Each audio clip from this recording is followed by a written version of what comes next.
नमस्कार दोस्तों, समर्थ CS अड्डा में आपका स्वागत है। दोस्तों, आज हम हिंदी के विशेषण चैप्टर को कराएंगे और इससे संबंधित विगत वर्षों में पूछे गए क्वेश्चन आंसरों को भी सॉल्व करेंगे। तो चलिए हम वीडियो को शुरू कर लेते हैं। पहले इसकी हम परिभाषा देख लेते हैं। संज्ञा या सर्वनाम की विशेषता बताने वाले शब्दों को विशेषण कहते हैं। जिस शब्द की विशेषता बताई जाती है उसे विशेष्य कहते हैं। जैसे सदाचारी राजा, मीठी बोली, काला घोड़ा, 5 पुस्तकें आदि में सदाचारी, मीठी, काला 5 विशेषण होगा तथा राजा, बोली, घोड़ा, पुस्तकें आदि विशेष्य होगा। विशेषण जो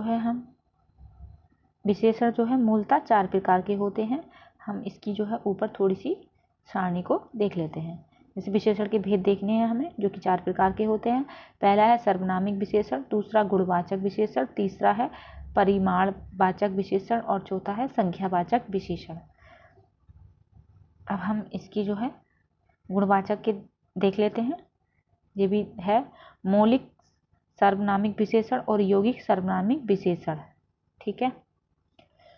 फिर है परिमाणवाचक विशेषण, ये 2 प्रकार का है, निश्चय परिमाणवाचक विशेषण और अनिश्चय परिमाणवाचक विशेषण। फिर संख्यावाचक विशेषण है, ये भी 2 प्रकार का है, निश्चय संख्यावाचक और अनिश्चय संख्यावाचक। अब हम इसके भेद देख लेते हैं। ये हम बता चुके हैं कि मूलतः 4 प्रकार के होते हैं। विशेषण के भेद देखते हैं। पहला है गुणवाचक, जो कि हम ऊपर देख चुके हैं। तो गुणवाचक विशेषण की जो है हम पहचान देखते हैं। इसमें है कि जिस शब्द से संज्ञा का गुण, दशा, स्वभाव, स्थिति, रूप, रंग, आकार, दिशा, भाव आदि लक्षित हो उसे गुणवाचक विशेषण कहते हैं। गुणवाचक विशेषण के अन्य प्रकार देख लेते हैं। जैसे अभी हमने देखा था कि गुण, दशा, स्वभाव, स्थिति, रूप, रंग, आकार, दिशा, भाव, ये सब जो है इसकी पहचान है। अब हम देखते हैं रंग। रंग में क्या होगा? रंग सूचक में होगा जैसे लाल, पीला, नीला, काला, हरा, बैंगनी आदि। काल सूचक में देखेंगे प्राचीन, आधुनिक, ताजा, आगामी, मौसमी आदि। ये सब जहाँ भी प्रयोग किए जाएंगे ये जो है गुणवाचक विशेषण में ही प्रयोग किए जाएंगे, क्योंकि इनके रंग काल अभी हमने ऊपर पढ़े थे ना, तो इनको जो है हम डीपली डिफाइन कर रहे हैं। फिर है नंबर 3 गुण सूचक में आएंगे, उसके गुण बताने होंगे। जैसे सच्चा, तो उसका गुण है ना कि वो व्यक्ति सच्चा है, झूठा है, तो ये भी उसका गुण है कि भाई वो झूठा है। फिर है अच्छा, पापी, भला, बुरा, सीधा, कपटी, सरल, ये सब जो है गुण सूचक है। हम आकार सूचक देख लेते हैं। जैसे गोल, आकार देख रहे हैं ना, गोल, लंबा, मोटा, तिकोना, नुकीला, आयताकार,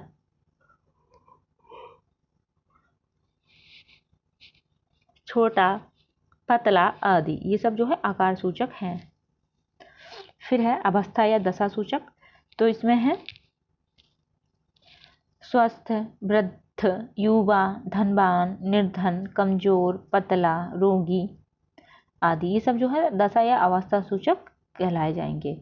फिर है स्वाद या गंध सूचक, तो खट्टा, मीठा, चटपटा, तीखा, फीका, सुगंधित आदि, ये सब जो है सुगंध या फिर गंध या फिर स्वाद सूचक शब्द होते हैं। जैसे सलमा ने लाल सूट पहना, तो इसमें रंग आ गया ना, तो सलमा ने कैसा सूट पहना? लाल, तो यहाँ पे जो है गुण, इसलिए गुणवाचक विशेषण यहाँ पे होगा, क्योंकि हम यहाँ पे रंग की बात कर रहे हैं। ठीक है। अगला है राहुल के पाँव में नुकीली तार चुभ गई, तो यहाँ पे कैसी तार चुभी है? नुकीली, तो तार का जो है यहाँ पे आकार बता रहा है, तो इसलिए यहाँ पे जो है आकार की बात की गई है, इसलिए यहाँ पे गुणवाचक विशेषण होगा। फिर है मीरा बहुत दुबली है, तो उसकी दशा बता दी गई है कि मीरा कैसी है, कि बहुत दुबली या पतली, तो इसलिए यहाँ पे गुणवाचक विशेषण होगा। वहाँ पे आकार दिखाया गया था और यहाँ पे जो है दशा दिखाई गई है। फिर है राधा बहुत सुंदर लड़की है, तो उसका जो है गुण बता दिया कि वो सुंदर है, तो इसलिए यहाँ पे गुणवाचक विशेषण होगा। अब आगे हम देखते हैं संख्यावाचक विशेषण, तो जिन विशेषण शब्दों से संज्ञा या सर्वनाम की संख्या का बोध हो उसे संख्यावाचक विशेषण कहते हैं। इसके दो भेद हैं। अब इसके दो भेद देख लेते हैं। पहला है निश्चित संख्यावाचक विशेषण। तो जिन विशेषण शब्दों से निश्चित संख्या का बोध हो उसे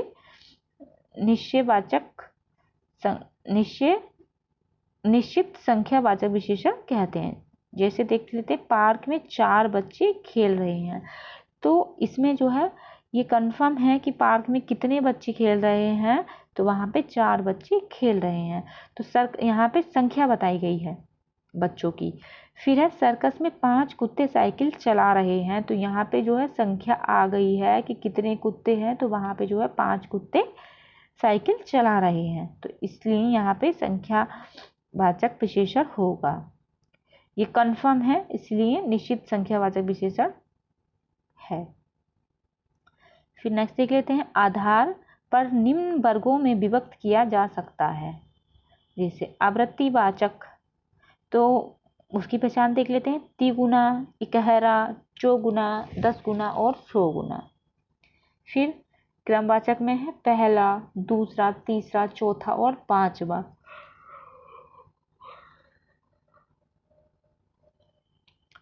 फिर है समुदायक वाचक, तीनों, चारों, 8 और 50। फिर है गणनावाचक, तो इसमें 1, 2, 3, 4, 5, 8 ये सब गणनावाचक में आएंगे। फिर है समुच्चयवाचक, तो इसमें शताब्दी, सदी, दर्जन और शतसही काम में आए। अब हम खा देखेंगे, तो इसमें है वो निश्चित वाचक था और ये अनिश्चित संख्यावाचक विशेषण है। जिन विशेषण शब्दों से निश्चित संख्या का बोध ना हो वो अनिश्चित वाचक संख्या वाले विशेषण होंगे। फिर नेक्स्ट है, अब इसके एग्जाम्पल देख लेते हैं। जैसे बाहर कुछ बच्चे खेल रहे हैं। तो यहाँ पे उसने कहा है कि कुछ बच्चे, तो जो ये कुछ है तो ये हमें अनिश्चयवाचक का बोध करा रहा है। फिर है थोड़ा पानी पी लो।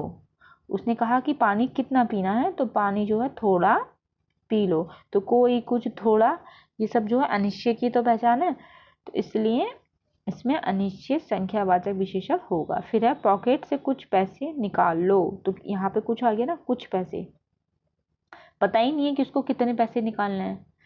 फिर नंबर 3 है परिमाणवाचक विशेषण।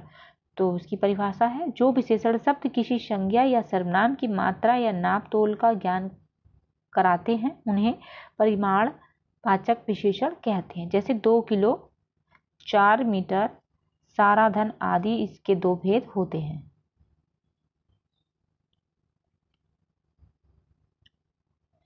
तो देख लेते हैं, ये भी 2 प्रकार का होता है, निश्चित परिमाणवाचक और अनिश्चित परिमाणवाचक। तो इसमें देख लेते हैं, जिन विशेषण शब्द से वस्तु की निश्चित मात्रा का बोध हो उसे निश्चित परिमाणवाचक विशेषण कहते हैं। जैसे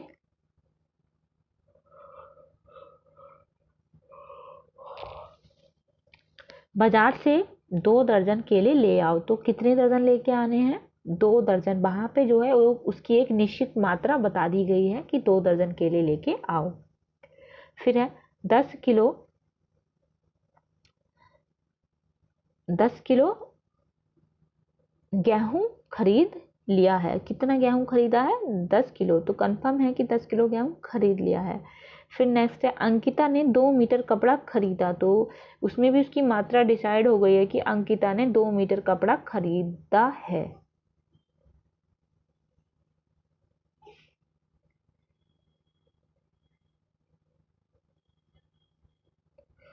फिर नेक्स्ट है अनिश्चित परिमाणवाचक विशेषण।